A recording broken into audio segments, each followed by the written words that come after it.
एक माता मुझे बहुत अच्छा प्रश्न पूछ रही थी। कहती कि जब से मैं ज्ञान में आई हूँ तो जब मैं अकेले रहती हूँ तो बहुत अच्छा मेरा पुरुषार्थ रहता है, लेकिन जब कोई संगठन में होती हूँ, है ना, और कहते कि हमारा जो लौकिक जहाँ हम रहते हैं वहाँ बहुत आना जाना होता है, बहुत मित्र संबंधी आते हैं। तो मुझे कहती जब भी सब आते हैं ना तो पुरुषार्थ तो मैं तब भी बहुत करती हूँ। ऐसा नहीं कि अमृत वेला मिस करती हूँ या कोई मैं भोजन में अशुद्धि, ऐसा कुछ भी नहीं है। सब कुछ ठीक करती हूँ, लेकिन मैं बहुत डिप्लीट हो जाती हूँ। ऐसा भी नहीं है कि मैं किसी को कोई मुख से उल्टा शब्द कहती हूँ, बहुत प्यार से भी सबसे चलती हूँ, लेकिन फिर भी अंदर ऐसे लगता है जैसे स्थिति है ना दिन पर दिन बिगड़ रही है ना। तो फिर इसमें क्या करना चाहिए? तो ऐसे ही आज उनको समझा रही थी तो मेरे दिल में ऐसा आया, ऐसा आप लोग भी अनुभव करते हैं कि संगठन में जाते हैं तो फिर वहाँ पर डिप्लीटेड फील करते हैं ना। तो ये मुझे लगा कॉमन बात है जो एड्रेस करनी चाहिए।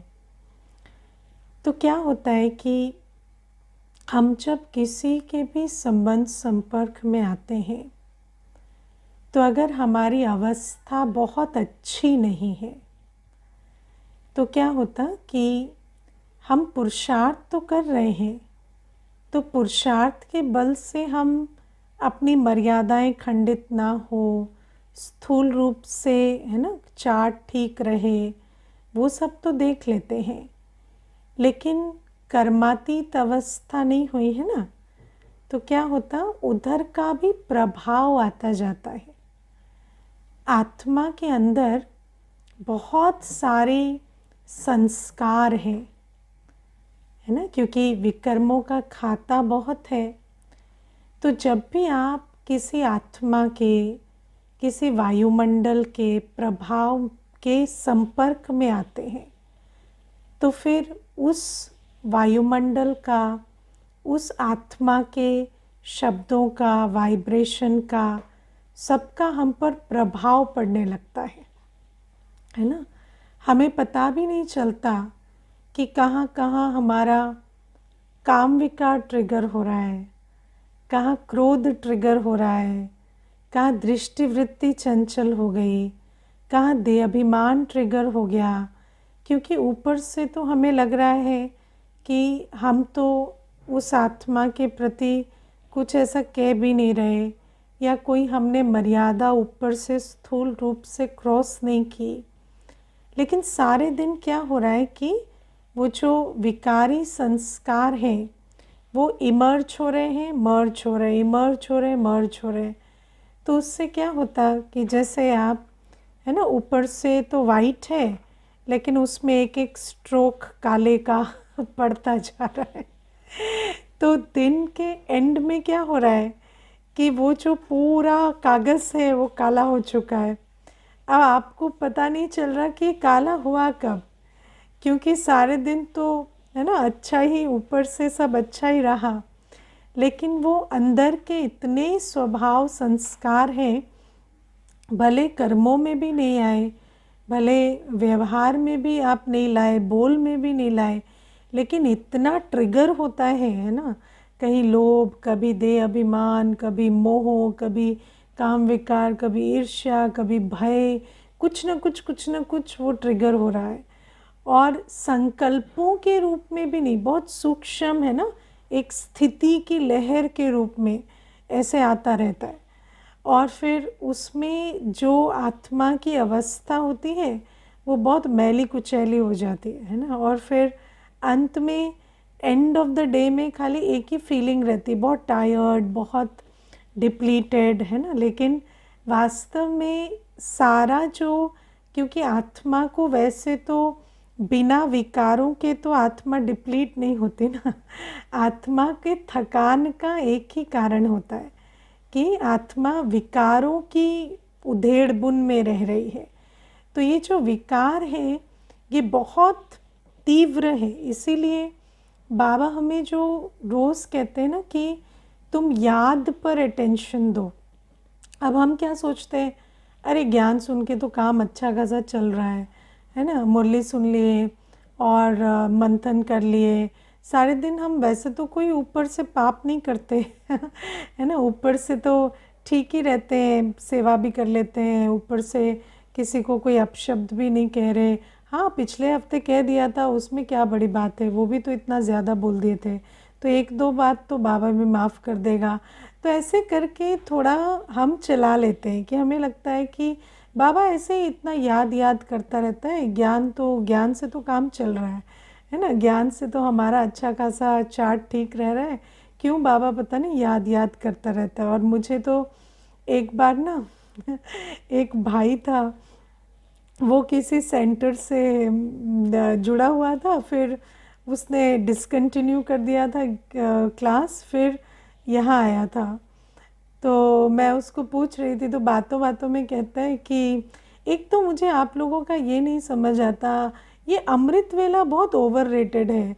इतना क्या है अमृत वेला, क्या ज़रूरी है? मैंने तो देखा कि ठीक ठाक ही चलता है, ऐसे कोई मैं तो ऐसे कोई कड़वा भी नहीं हूँ, किसी को कोई मारता पीटता नहीं हूँ, किसी से छीना झपटी नहीं करता हूँ।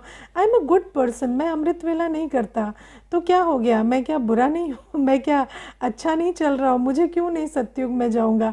क्यों अमृत वेले को इतना? मुझे लगता है अमृत वेला इज़ वेरी ओवररेटेड। आप लोगों ने बहुत अमृत वेले को महत्व दे दिया। तो मैंने कहा कि नहीं, हमने तो नहीं दिया ना, बाबा ने दिया। तो आप अगर ये कह रहे हैं भगवान गलत कह रहा है, तो वो तो आपके और भगवान की बात है, वो आप मुझे कह ही क्यों रहे हैं ना, क्योंकि मैंने तो कहा भी नहीं आपको, तो ये तो भगवान और आपकी बात है। तो कहते हैं अब उनको क्या कहें, कैसे कहें, तो वो समझ नहीं आता। लेकिन ये अमृत वेला करना क्यों होता है? तो वो सोचो 6-7 साल वो ज्ञान में चला था, और फिर वो ऐसे कहता अमृत वेला जो है ना आपका बहुत ओवररेटेड है।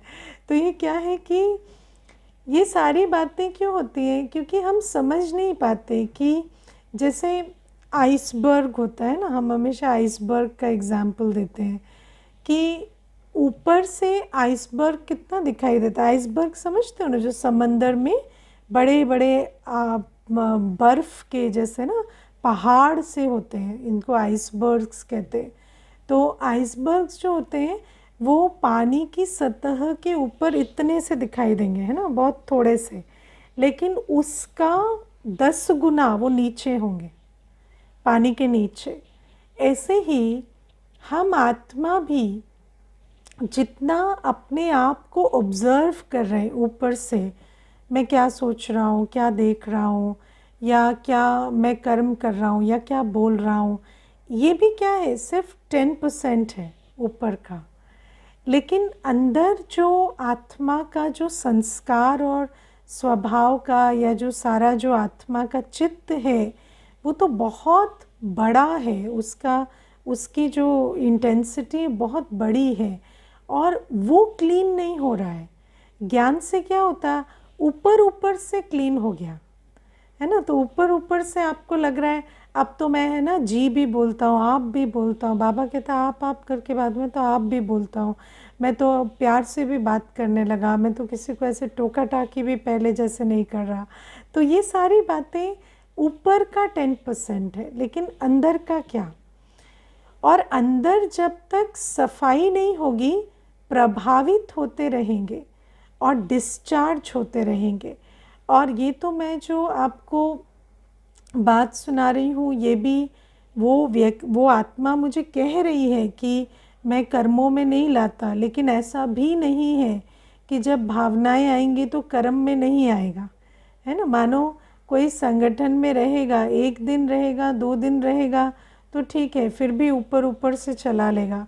अगर वही संगठन में 1 महीने रहने लगे तो वहाँ पर फिर सारे संस्कार जो है काम भी करने लगेंगे। तो बाबा हमें कहते इसीलिए याद का बहुत महत्व है। बाबा कहते ना, याद से विकर्म विनाश होते हैं। तो ये जो अंदर का सारी क्लेंजिंग है ना, वो याद से होती है। और याद का, बाबा ने आज का याद नंबर 1 सब्जेक्ट है। और फिर बाबा हमें कहते हैं याद में भी तुम्हें बाबा को याद करना है, घर को याद करना है। बाबा ने हमें त्रिकालदर्शी त्रिलोकीनाथ बनाया है ना। बाबा ने हमें त्रिकालदर्शी त्रिलोकीनाथ बनाया। क्यों बनाया त्रिकालदर्शी त्रिलोकीनाथ, है ना। बस ऐसे ही अच्छा लगता है नाम सुनने से कि त्रिकालदर्शी बन गए हम, त्रिलोकीनाथ बन गए, है ना। तो बाबा कहते हैं, है ना, किसी को देखा है कभी कि उसका पूरा कबर्ड कपड़ों से भरा हो और वो एक ही ड्रेस पहन के रोज़ घूमता रहे? नहीं, ड्रेस चेंज करते हैं ना। तो बाबा कहते हैं मैंने भी, पहले तुम्हारे पास एक ही ड्रेस थी, है ना। कौन सी ड्रेस? देह अभिमान की ड्रेस। उसी देह अभिमान की ड्रेस को तुम पहन पहन के इतना मैला कर दिए कि बात मत पूछो, है ना। उस पर मैल भी जमती गई, सब होता गया। एक ही ड्रेस है तो उसी को पहन रहे हैं। लेकिन अभी बाबा हमें कहते हैं कि ये देह अभिमान की ड्रेस को छोड़कर तुम्हें त्रिलोकीनाथ बना दिया ना, तो अभी क्या करो, अपनी कभी फरिश्ते ड्रेस को पहनो और घूम फिर कर आओ, है ना। अभी आज ना एक युगल आए थे, तो युगलों का क्या हाल रहता है ना, सारे दिन झगड़ते रहते। तो क्या हुआ कि दोनों आकर बैठे, तो जो भाई है वो कहता है कि मैं तो कहता हूँ अपने घर से ज़्यादा सुख कहीं नहीं होता, है ना। तो ऐसे देखो उनकी कॉन्वर्सेशन। तो भाई कहता है कि मैं तो समझता हूँ कि व्यक्ति को बाहर घूमने जाने की क्या ज़रूरत है, अपने घर में जितना सुख है उतना कहीं नहीं है। तो माता कहती हाँ, अगर कोई सुखी रहने दे घर में तो सुख ही सुख है घर में, वरना तो बाहर ही ढूंढना पड़ता है। तो इस प्रकार से दोनों लड़ रहे थे। फिर मैंने कहा आप लोग घूमने जाते हो तो अलग अलग जाते हो कि इकट्ठे जाते हो? तो कहते हैं अब कहाँ जाए, इकट्ठे ही जाते हैं, अलग अलग कहाँ जाएंगे। तो मैंने कहा फिर वहाँ क्या करते हो? तो बोले वहाँ भी ये लड़ लड़ के आ जाते हैं। तो मैंने कहा मतलब आपके लिए घर में रहना, बाहर जाना सब एक ही जैसा है? तो कहते हैं हाँ, जब ये ऐसे ही रहेंगे तो ऐसा ही रहेगा। तो मैंने कहा ये ऐसे ही रहेंगे और आप भी ऐसे ही रहेंगे, ऐसा है ना। तो दोनों एक दूसरे को ठीक मिले हो, है ना। एक एक डंडा दे देते हैं, सिर भी फोड़ दो। तो क्या है कि ये जो हम सोचते हैं कि हम बाहर जाएंगे, हम ऐसा करेंगे तो हम खुश हो जाएंगे, लेकिन बाबा हमें कहते हैं कि बाहर भी जाएंगे तो तुम सेम ही रहेंगे, है ना। आज व्यक्ति क्या है, घूम फिर के 10 दिन की ट्रिप के बाद भी आता है, तो जैसे ही वापस आता है, स्टेशन पहुंचता है या एयरपोर्ट पहुंचता है, तो वहाँ से फिर से उसको पता चलता है कि मैं तो वैसा का वैसा हूँ। 10 दिन तो उसको लग रहा था कि शायद मैं कोई डिफरेंट व्यक्ति बन गया हूँ, लेकिन जैसे ही वो अपने शहर में वापस आता है और स्टेशन या एयरपोर्ट पहुँचता है तो उसको लगता है मैं तो सेम ही हूँ। तो बाबा हमें कहते हैं इसीलिए अब तुम अपने आप से निकलो, है ना। जो पुराना साकारी देह अभिमान का चोला है, इसको छोड़कर घूमने निकलो, है ना। फरिश्ता ड्रेस पहनो, सूक्ष्म वतन में घूमो, फरिश्तों की दुनिया में घूमो, जहाँ आवाज़ नहीं है, वहाँ सिर्फ, है ना, संकल्प है, और सिर्फ शुभ संकल्प है, शुद्ध संकल्प है। तो ऐसी अवस्था में कुछ देर चक्कर लगा कर आओ। अब बाबा ने त्रिलोकीनाथ बनाया, हम क्या कर रहे हैं, घूम रहे तीनों लोक में कि यहीं घूमते फिरते रहते सारे दिन? जाते छोड़ के दे अभिमान की ड्रेस को और पहनते फरिश्ता ड्रेस। कौन कौन फरिश्ता बनकर सूक्ष्म वतन जाकर कुछ चक्कर लगा कर आते? हाँ, करते हैं। अगर करते हैं तो फिर स्थिति भी लाइट रहेगी। फिर बाबा कहते चले जाओ मूल वतन। मूल वतन में क्या है? बस आत्मा बिंदु, शांत पवित्र, संकल्प भी नहीं, है ना, कोई संकल्प नहीं। वहाँ संकल्प एंट्री नहीं है, आत्मा संकल्प रचती ही नहीं। बस एक ही अवस्था है, शांति, प्योरिटी। उसमें स्थित हो जाओ। फिर बाबा कहते हैं त्रिकालदर्शी बनाया, तो संपूर्ण निर्विकारी अवस्था साकार सृष्टि में रहते कैसी थी उसका अनुभव करो, है ना। जब सतयुग में जाते हैं तो सतयुग कैसा है? हाँ, बाबा ने त्रिलोकीनाथ त्रिकालदर्शी बनाया, तो जाते हैं सतयुग का चक्र लगाते हैं तीनों कालों का। तो बाबा कहते जब आदि स्वरूप में आते हैं तो आदि स्वरूप में आत्मा कैसे है? संपूर्ण निर्विकारी, सर्वगुण संपन्न, 16 कला संपूर्ण, अपना ऐसा संपूर्ण चित्र दिखाई देता है, जहाँ आत्मा के अंदर ना कोई विकार है, हर एक गुण है, हर एक कला है। तो ऐसा अपना संपूर्ण चित्र बनाकर उतनी देर, जितनी देर आप सतयुग में रमण कर सकें करें, और उसी निर्विकारी अवस्था में आप कर्म भी कर रहे हैं, उसी सर्वगुण संपन्न अवस्था में आप संबंध संपर्क में भी आ रहे हैं, है ना। आत्मा संपूर्ण मोहजीत है, संपूर्ण देही अभिमानी है, ऐसी अवस्था, और प्लस सारे दिव्य गुण हैं आत्मा के अंदर। तो बाबा कहते वो भी तीनों कालों का जो चक्र है वो भी हमें घुमाना है। फिर द्वापर युग में आते हैं, तो द्वापर युग में बाबा कहते हैं अपने आप को पुजारी नहीं देखो, पूज्य देखो, है ना। कि हम मंदिरों में हैं और जो भी आत्मा हमारे सामने आती है हम उसको साक्षी होकर देखते हैं, है ना। हम उसको साक्षी होकर देखते हैं और उसकी झोली भरते हैं, है ना। जो भी उसकी मनोकामना है उसको संपूर्ण करते हैं। तो साक्षी होकर देखना और झोली भरना, ये प्रक्रिया भी हमें बाबा सिखाते कि अपने पूज्य स्वरूप में ये करो। और इस वर्तमान काल में तो हम सर्वश्रेष्ठ संगम युगी ब्राह्मण हैं, जो स्वयं सम्मुख शिव बाबा के साथ संबंध में आ रहे हैं, पालना ले रहे हैं। तो बाबा कहते ऐसे तुम सारे दिन बाबा की याद में और मास्टर त्रिलोकीनाथ, मास्टर त्रिकालदर्शी की अवस्था में स्थित रहो। और जब तीनों लोकों में भी जब इस साकार सृष्टि में अनुभव करते हैं तो संगम युग का अनुभव करें। तो बाबा कहते ऐसा जब तुम मेरी याद में रहेंगे तो तुम्हारे विकर्म विनाश होंगे, है ना। बाबा को भी जब हम याद करते हैं तो बाबा ने आज क्या कहा? अर्थ सहित मुझे याद करो ना, मैं जो हूँ जैसा हूँ, बाबा के सर्व संबंधों के साथ, पिता के रूप में, शिक्षक के रूप में, है ना। तो शिक्षक के रूप में बाबा को याद करते तो शिक्षाएं याद आएंगी ना। पिता के रूप में याद करेंगे तो वर्षे की खुशबू आएगी, कभी शांति सागर, कभी स्नेह सागर के रूप में। तो बाबा कहते ऐसे मुझे याद करो, पतित पावन बाबा को याद करो, सर्वशक्तिवान बाबा को याद करो। तो बाबा कहते इस याद से तुम्हारे विकर्म विनाश होते। ये जो याद है ना, ये एक ही विधि है कॉन्शियसनेस शिफ्ट की। मैंने ऐसा अनुभव किया है जीवन में कि आप बहुत ज्ञानी और ऐसे भी हो सकते हैं कि कुछ भी विकर्म विनाश नहीं हुए, है ना। छोटी छोटी बातों का प्रभाव पड़ जाता है।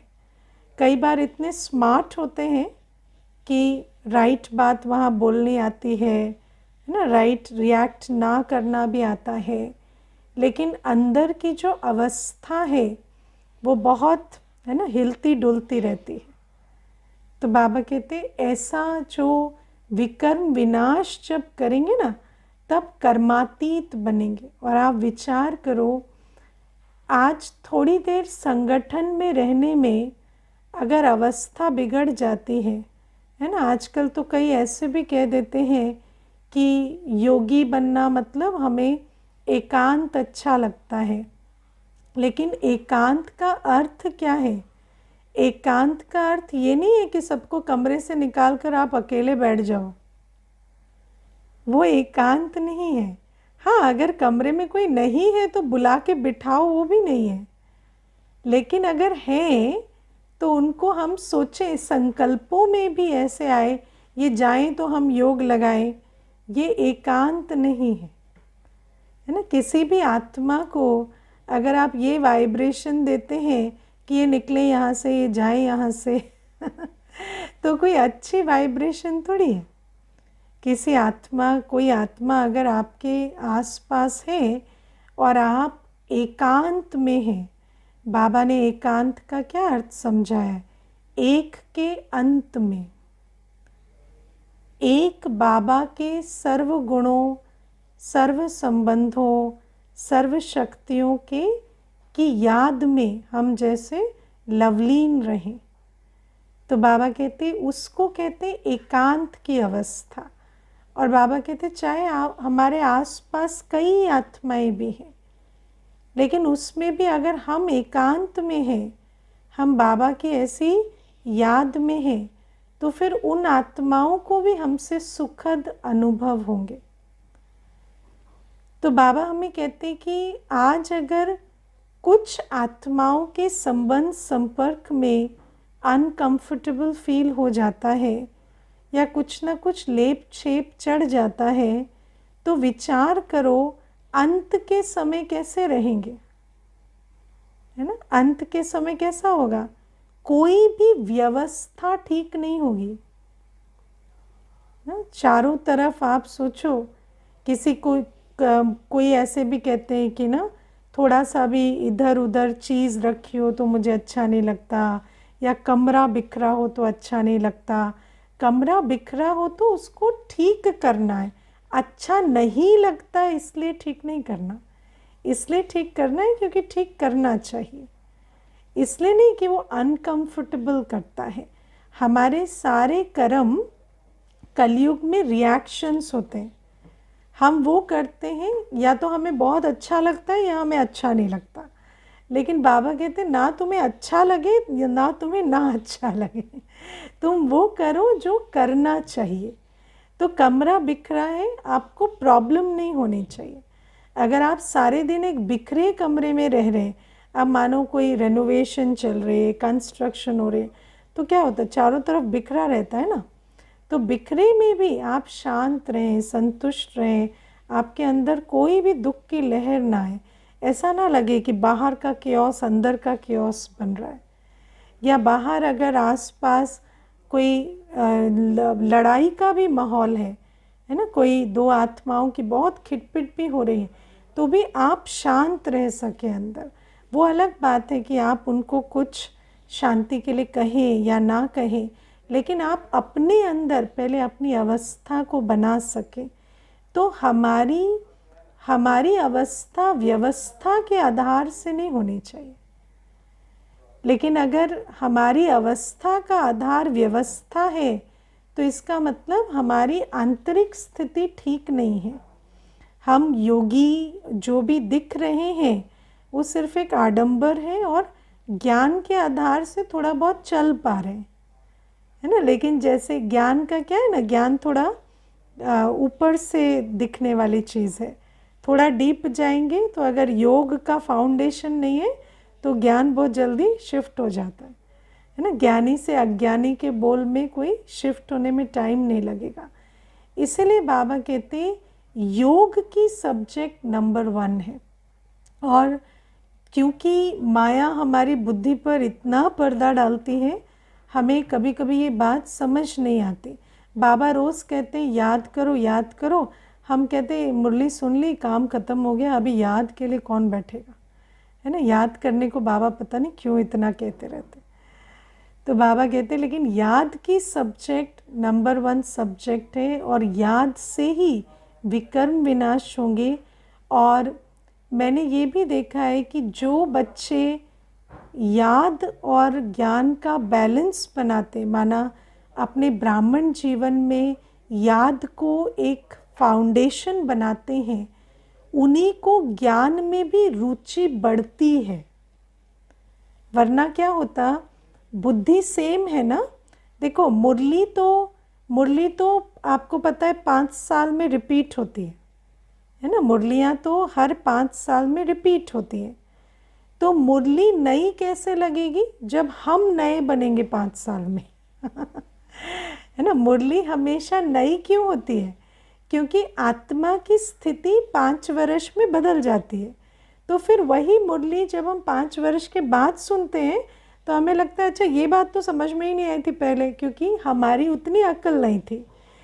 लेकिन अगर हम योग ही नहीं कर रहे हैं, बाबा ने क्या कहा, योग से बुद्धि का ताला खुलता है और आत्मा की धारणा की कैपेसिटी बढ़ती है। लेकिन अगर हम योग ही नहीं कर रहे तो हमें ऐसा लगेगा अच्छा ये बात तो सुनी हुई है, पढ़ी हुई है, क्योंकि उसके नेक्स्ट लेवल की गहराई पे हम जा ही नहीं पा रहे। तो इसीलिए ज्ञान में भी रुचि लाने के लिए या ज्ञान मार्ग में भी अगर आपको आगे बढ़ना है तो उसके लिए भी योग का फाउंडेशन बहुत ज़रूरी है। क्योंकि जितना आत्मा स्वच्छ बनेगी उतना ज्ञान प्रकाश भी जैसे अंदर जाएगा, वरना क्या ब्लॉक हो जाता है ना। आत्मा के अंदर की इम्प्योरिटी जो है वो ज्ञान को भी धारण होने नहीं देती। इसीलिए बाबा ने आज योग के सब्जेक्ट को बहुत अंडरलाइन किया है। और जैसे बाबा आज कहते हैं ना कि मैं ट्रूथ हूँ, गॉड इज़ ट्रूथ।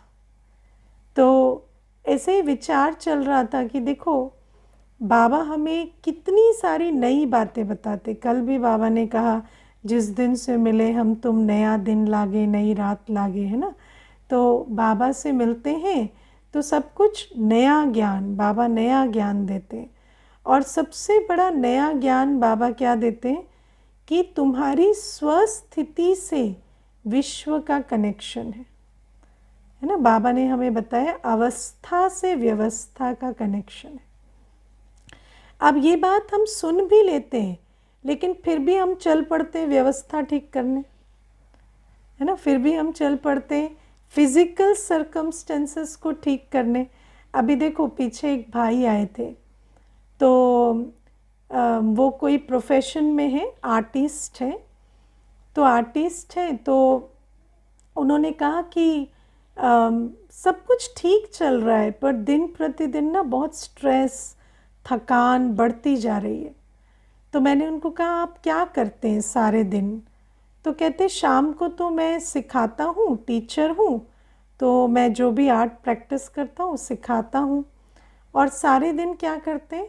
तो कहते सोशल मीडिया चेक करता हूँ और चेक करता हूँ, क्योंकि देखिए आजकल बिजनेस है ना, तो कंपटीशन है, तो कौन क्या कर रहा है वो तो देखना पड़ेगा ना। तो मैंने कहा हाँ देखिए उसमें कोई बुराई नहीं है, लेकिन जब देखते हैं तो देख के क्या करते हैं? तो कहते देख के मतलब देखते हैं ये कर रहे हैं, वो कर रहे हैं। तो मैंने कहा उनको देखकर उनकी सफलता से ईर्ष्या करते हैं, या उनकी चीज़ों को देखकर है ना थोड़ा बिटर हो जाते हैं। तो कहते हैं हाँ कह सकते हैं आप ऐसा कि थोड़ा हर एक को, क्योंकि देखो आजकल हम देखते हैं ये तो इतना एवरेज काम करते हैं पर इनको इतनी सफलता है, या इनको इतने सब्सक्राइबर्स हैं, या इनको इतना नाम हो रहा है, तो वहाँ से थोड़ी ईर्ष्या आती है। तो अब आप सोचो कि फिर मैंने उनको कहा कि जिस आत्मा के अंदर ईर्ष्या है, नेगेटिविटी है, वो आत्मा सफलता को अट्रैक्ट करेगी? आप बताओ मुझे। तो कहते नहीं। तो मैंने कहा आप तो सारे दिन वही कर रहे हैं ना भाई, तो आप सफलता को अट्रैक्ट कैसे करेंगे? आप किसी को देखो, किसी के काम को देखो, उसमें कोई बुराई नहीं है, लेकिन देखकर उसकी सफलता को देखकर खुश हो, उसके काम को देखकर सीखो, तो आपको भी वही सफलता मिलेगी और आपके अंदर भी वो गुण आता जाएगा, है ना। जो भी आप सीखना चाहते हैं वो कला भी आएगी, आप अपने आप को स्किल्ड भी बनाएंगे। तो कहते हैं हाँ ये तो बहुत छोटी सी बात है जो हमारे समझ में नहीं आती। अब मनुष्य क्या सोचता है कि दुनिया अपने काम को सीखने से, काम को ठीक करने से वो सक्सेस मिलेगी, लेकिन काम को ठीक करने से ज़्यादा सक्सेस कब मिलेगी? जब आप अपने आप को ठीक करेंगे। अवस्था से व्यवस्था बनती। बाबा ने हमें कितनी बड़ी बात समझाई।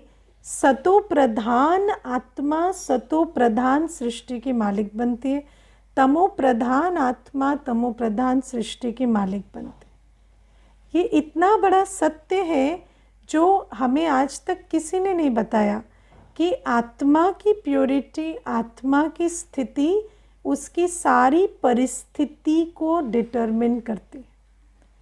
और हम सारी परिस्थितियों के पीछे भागते रहते हैं, शरीर को दवाई खिला रहे हैं, संबंधों में इतना इन्वेस्ट कर रहे हैं, है ना, परिस्थितियों में इतना इन्वेस्ट कर रहे हैं, लेकिन अपनी स्वस्थिति बनाने के लिए जो बाबा ने हमें श्रीमत दी है उसको फॉलो नहीं कर रहे, है ना।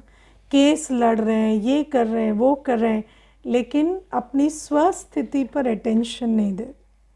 जबकि बाबा हमें कहते हैं कि प्रकृति तुम्हारी दासी बन जाएगी अगर आत्मा अपनी सतो प्रधानता में स्थित हो जाए। लेकिन तमो प्रधान से सतो प्रधान बनने के लिए एक जन्म तो सरेंडर होकर चलना पड़े, एक जन्म तो हमें बाबा की पूरी श्रीमत पर चलना पड़े। तो ये कितना बड़ा ट्रूथ है जो बाबा हमें बताते हैं कि अवस्था से व्यवस्था बनती है। आज तक, और ये बात सुनते हुए भी, जैसे बताया ना, जब योग होगा, बुद्धि पवित्र होगी, तो ये बात धारण होगी कि अगर व्यवस्था में कुछ भी परिवर्तन करना है तो अवस्था में परिवर्तन करना होगा। आपको अगर किसी भी आत्मा के साथ अपना संबंध ठीक करना है, आपको क्या करना पड़ेगा? अपने दिल को साफ करना पड़ेगा। आप अपने दिल को साफ करेंगे, आप वहाँ संबंध में एकदम 1 to 1 चेंज देखेंगे। आप जितना दिल साफ करेंगे वहाँ उतना संबंध में परिवर्तन होगा, है ना। लेकिन दिल साफ करने की विधि क्या है? दिल साफ करने के लिए तो बाबा कहते हैं बाबा की याद में बैठना पड़े। इतना बाबा की याद में बैठे, इतना बाप समान स्थिति बनाए, क्योंकि याद का तो नियम ही है, जिसको याद करेंगे उसके जैसे बनेंगे। लेकिन अर्थ सहित यथार्थ याद करें तो फिर बाबा के जैसे बनेंगे, तो सब चीज़ें आसपास ठीक होती जाएंगी। आपको और कोई मेहनत करनी ही नहीं है, ये एक ही मेहनत करनी है। लेकिन ये एक मेहनत भी अगर नहीं पहुंचेगी तो कैसे? बाबा ने हमें एक और बहुत सत्य बात बताई। वो क्या है? तुम्हारे सर्व संबंध मुझसे हैं, तुम्हारे किसी से और कोई संबंध नहीं है। हर आत्मा सिर्फ भाई भाई है। तुम्हारे सर्व संबंध मुझसे है, तुम्हारी सर्व प्राप्तियां मुझसे। और ये बात भी धारण करने में बहुत समय लगता है, लेकिन धीरे धीरे आपको समझ में आता है कि सचमुच माता पिता, बंधु सखा, स्वामी, शिक्षक, साजन, सतगुरु, सबका सुख देने वाला एक बाबा ही है और कोई नहीं है। तो बाबा हमें ये ट्रूथ बताते हैं जो दुनिया के हिसाब से तो बहुत विपरीत बात है ना, क्योंकि हम तो बचपन से ये तुम्हारे चाचा जी हैं, काका जी हैं, मामा जी हैं, है ना, ये पिताजी हैं, भाई हैं, बंधु हैं, सुनते आते हैं। लेकिन बाबा कहते हैं तुम्हारे सर्व संबंध मुझसे। एक बाप से सर्व संबंध है, एक बाप से सर्व प्राप्तियां हैं, और एक बाबा की याद में रहने से, एक बाबा की श्रीमत पर चलने से तुम्हें स्वर्ग का मालिक बनने का वर्षा मिल जाता है। ये ट्रूथ है, लेकिन ये ट्रूथ धीरे धीरे धीरे धीरे बुद्धि में बैठता है ना। पहले पहले तो हम यही सोचते हैं, पता नहीं, है ना, बाबा ये क्या कह रहा है, कैसी अजीब सी बात कह रहा है कि तुम्हारे लौकिक पिताजी, माताजी, भाई, बंधु, युगल तुम्हारे नहीं है। लेकिन धीरे धीरे धीरे धीरे ये बात समझ में आती है। तो बाबा ने कल भी कहा ना, तुम्हारी प्रीत नई बन जाती है, तुम एक बाप और एक नई दुनिया से प्रीत रखते हो, और हमारा जो डिटैचमेंट है वो पुरानी दुनिया से हो जाता है। तो ये सारी बातें बाबा आज फिर से हमें जैसे रिवाइज करा रहे हैं, और बाबा अटेंशन खिंचवा रहे हैं। और बाबा ने आज बहुत अच्छा हमें एग्जाम्पल दिया कि सतयुग में नदी भी बेकायदे नहीं होती, क्योंकि आत्मा सतो प्रधान है तो नदी भी अपने कायदे में रहेगी, है ना। कभी ऐसे नहीं कि बांध तोड़ के, आज आत्मा का तो कोई कायदा नहीं है ना, आत्मा की दृष्टि कहीं भी चली जाती है, वृत्ति कहीं भी चली जाती है, तो नदी भी कहीं भी जा रही है ना। आत्मा मर्यादा तोड़ती है तो प्रकृति भी मर्यादा तोड़ती है, लेकिन आत्मा जैसे अपने कायदे में रहेगी तो प्रकृति भी अपने कायदे में आ जाती। और बाबा कहते हैं ये जो रचना का कार्य है ये पुराने को नया बनाना है। और पुराने को नया बाबा कैसे बनाते? बाबा हमें नया ज्ञान देते, बुद्धि योग हमारा नई जगह पे लगाते, याद की नई विधि सिखाते और हमें नई दुनिया का मालिक बना देते। ओके, ओम शांति।